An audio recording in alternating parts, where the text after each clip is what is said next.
اوس اور خزرج یہ دو قبیلے تھے مشرکین عرب کے مدینہ شریف میں جو آباد تھے، اور دونوں کے سردار مسلمان ہو گئے تھے۔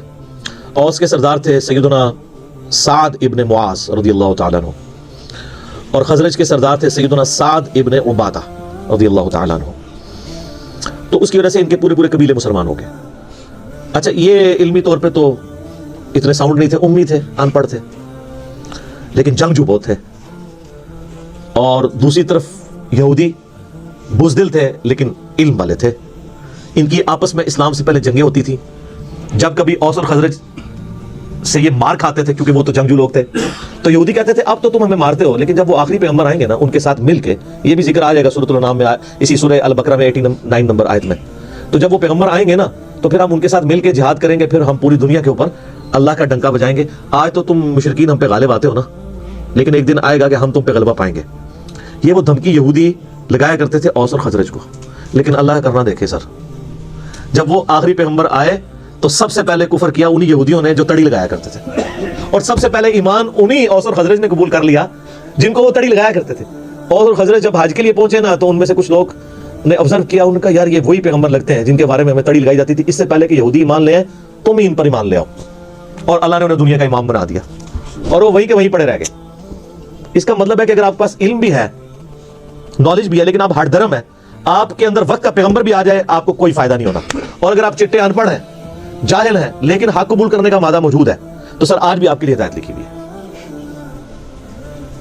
تو اوس اور خزرج نے اسلام قبول کر لیا، لیکن نبی علیہ السلام کی جو ہجرت مدینہ سے جسٹ پہلے اوس اور خزرج ایک یہودی عبداللہ ابن ابی کے اوپر متفق ہو چکے ہوئے تھے کہ اس کو ہم نے مدینہ کا سردار بنانا ہے، لیکن اللہ کی کرنی ہوئی کہ وہ دو جہاں کا سردار ہجرت کر کے مدینہ شریف آ گیا صلی اللہ علیہ وآلہ وسلم۔ تو ظاہر ہے وہ پیغمبر بھی تھے، پولیٹیکل لیڈر بھی تھے، اور دینی لیڈر بھی تھے، تو عبداللہ ابن ابی کو کس نے پھر پوچھنا تھا؟ تو اس لیے اس کے دل میں یہ قلق تھا، تو اس نے پھر اس کا حل یہ سوچا کہ اب چونکہ منافق بزدل ہوتا ہے، منافق کی پہلی نشانی بزدل ہونا ہے، بزدل ہوتا ہے جبھی تو وہ حق بات قبول نہیں کرتا، دونوں پارٹیوں کو خوش رکھتا ہے۔ نفق عربی میں کہتے ہیں سرنگ کو، سرنگ کے دو حصے ہوتے ہیں نا، دونوں طرف نکلے ہوئے ہوتے ہیں، یعنی ادھر جب جائے گا تو کافروں کو خوش کرے گا، اسی تواڈے نال ہاں جی، مسلمانوں کے پاس جائے گا مسلمانوں کو خوش کرے گا۔ کیوں کہ بھائی اگر وہ ایک پارٹی کے ساتھ لگے گا نا تو دوسری پارٹی کے ساتھ جب جنگ ہوگی یا جھگڑا ہوگا تو اس کی بھی لائف سٹیک پہ لگے گی، تو وہ تو ہوتا ہے اپنی لائف بچانے والا، اس لیے پھر منافقت اختیار کر لیتا ہے کہ جس پارٹی کا پلہ بھاری ہوگا میں اس کے ساتھ اٹیچ ہو جاؤں گا، تو دونوں کے ساتھ اپنی یاریاں لگا کے رکھی ہوتی ہے۔ جیسے یہاں پہ بھی ہمارے کئی بڑوں نے باہر یاریاں لگائی ہوتی ہیں، جب ادھر پٹتے ہیں تو فوراً جناب ریٹائر ہونے کی دیر ہے تو ٹکٹ کٹا کے باہر، آپ ادھر دیکھتے رہیں۔ ہاں جب وہ ادھر ہوتے ہیں تو آپ ان کی ماشاءاللہ حب الوطنی کے اوپر تقریریں سن لیں، امت کا جناب لگتا ہے پوری پاکستانی قوم کا درد ان کے دل کے اندر ہے، بعد میں پتہ نہیں کدھر قوم گئی کدھر گئی کوئی چیز، سب کا سب فارغ ہو جاتا ہے۔ تو یہ منافق بزدل ہوتا ہے۔ تو عبداللہ ابن ابی نے اوپر سے کلمہ پڑھ لیا۔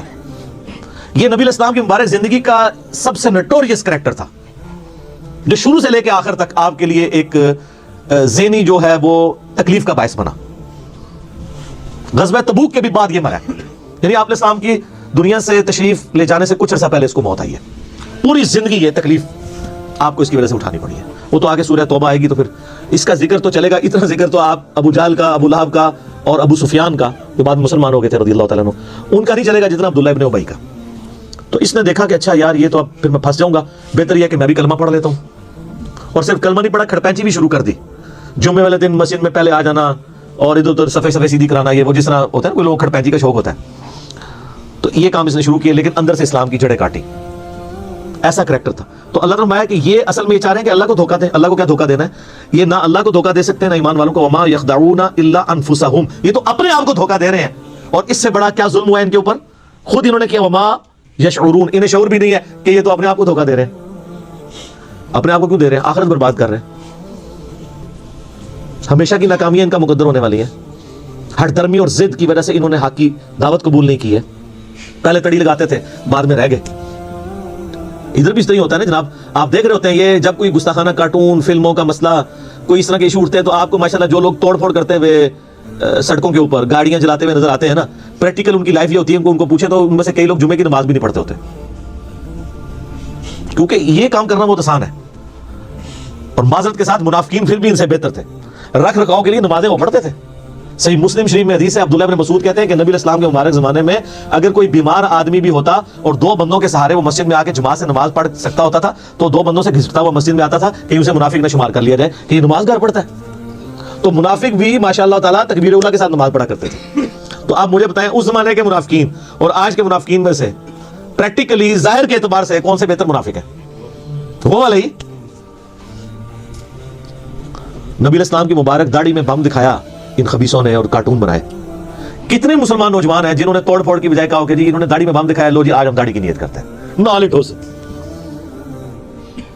تو یہ ساری جذباتی ڈاکٹرین ہے. حق بات کے اوپر چلنا یہ بہت مشکل کام ہے, نعرے لگانا بہت آسان ہے.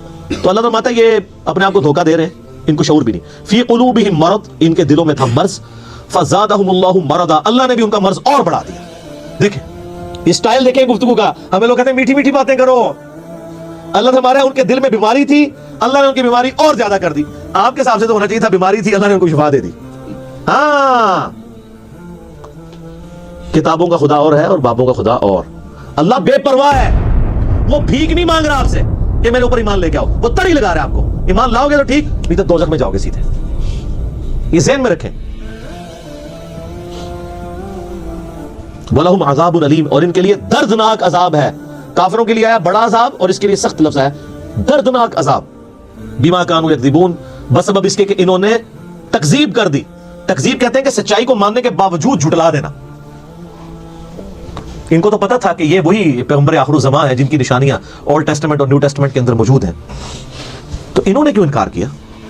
اچھا دیکھ لیں, اللہ تعالیٰ بھی امیین پہ اور جو اہل علم ہے ان میں غصہ پہ فرق کرتا ہے. ان کے اوپر کیوں غصہ زیادہ ہے؟ یہ مولوی تھے, یہ دونوں سارا کے علماء تھے نا, ان کی پبلک کی تو بات نہیں ہو رہی ہے نا, کہ ان کو تو پتا تھا کہ یہ وہی نبی ہے, انہوں نے کیوں نہیں بات قبول کی؟ آپ ایک جاہل آدمی کو کسی حد تک بینیفٹ آف ڈاؤٹ دے سکتے ہیں, لیکن ایک عالم وہ اس طرح کی حرکت کرے اس کو بینیفٹ آف ڈاؤٹ نہیں ملے گا.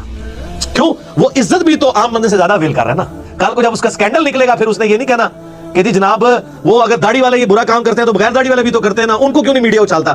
اس لیے کہ سر بغیر داڑھی والا دین کے نام کے اوپر چندے اور بینک بیلنسز اور عزت کے ٹوکرے بھی تو انجوائے نہیں نہ کر رہا. تو سر پھر چوپڑیاں نالے دو تو نہیں ہونگی ہے نا. آپ پراٹھا کھانا چاہتے ہیں وہ بھی دو, اس طرح تو نہیں ہوگا نا. تو دین کے نام کے اوپر جب آپ کھا رہے ہیں تو سر پھر جب آپ دین کے لیے دھبا بنیں گے تو آپ کی بے عزتی دوسرے لوگوں کی نسبت زیادہ ہی ہوگی. یہ لاجیکل ہے. اور سر قرآن میں تو سورۃ العذاب میں ہے نبی کی بیوی ہو تم عام عورتوں کی طرح نہیں ہو, اگر تم نے بے حیائی کی تمہیں دگنا عذاب دیا جائے گا. کیوں؟ سٹیٹس ایسا ہے تو تمہارا سٹیٹس بھی ایسا ہی ہے.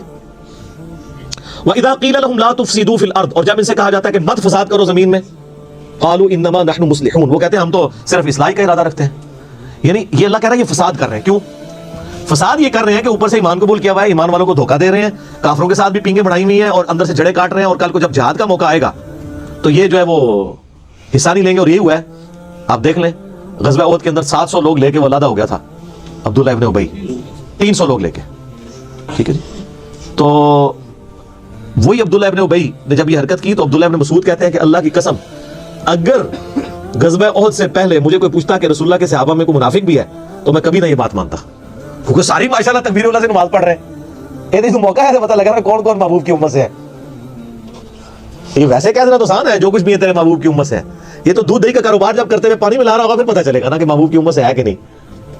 جس نے ملاوٹ کی وہ ہم میں سے نہیں. صحیح مسلم کی حدیث. تو اللہ تعالیٰ فرماتا ہے کہ جب انہیں کہا جاتا ہے فساد مت کرو تو وہ کہتے ہیں ہم تو اصلاح کا ارادہ رکھتے ہیں, صلح صفائی سے چلنا چاہیے. کیونکہ منافقین ظاہر ہے چونکہ بزدل ہوتے تھے, جہاد کے بھی بڑے مخالف ہوتے تھے.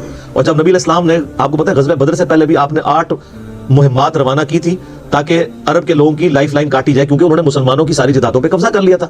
تو نبی علیہ السلام نے اس کے بدلے کے طور پر, اور یہ غزوہ بدر میں بھی ہوا, وہ آگے چل کے سورۃ الانفال میں آ جائے گا, تو کہتے تھے یہ لڑائی جھگڑے کا کوئی فائدہ نہیں, بس میٹھی میٹھی باتیں. سر میٹھی میٹھی باتیں کرنے سے کبھی بدماش اپنی پوسٹ چھوڑیں گے؟ آج کافر کہتے ہیں جی اسلام نے تلوار کے زور کے اوپر رومن اور پرشین امپائر اکھاڑی ہے, تو سر پھر کس طرح اکھاڑتے ہیں؟ تلوار کے بغیر بدماش اپنی جگہ چھوڑتا ہے؟ نہیں. اسلام نے یہ جو نیا دور شروع کیا ہے وہ تلوار کے زور پہ کیا. سورہ توبہ کی آیت نمبر 14 ہے کہ اللہ تعالیٰ صحابہ کرام سے کہتا ہے ہم تمہاری تلواریں ان کے اوپر مسلط کریں گے. صدیوں سے بیٹھے ہوئے بدماش کیسے اکھاڑے جائیں گے؟ تو یہ جہاد اور قتال کے پیچھے حکمت یہ تھی. لیکن آج جہاد اور قتال یہ ہے کہ مسلمانوں کو اکھاڑنے کے لیے استعمال ہو رہا ہے. ایک مسلمان دوسرے کا گلا کاٹ رہا ہے جہاد کے نام کے اوپر.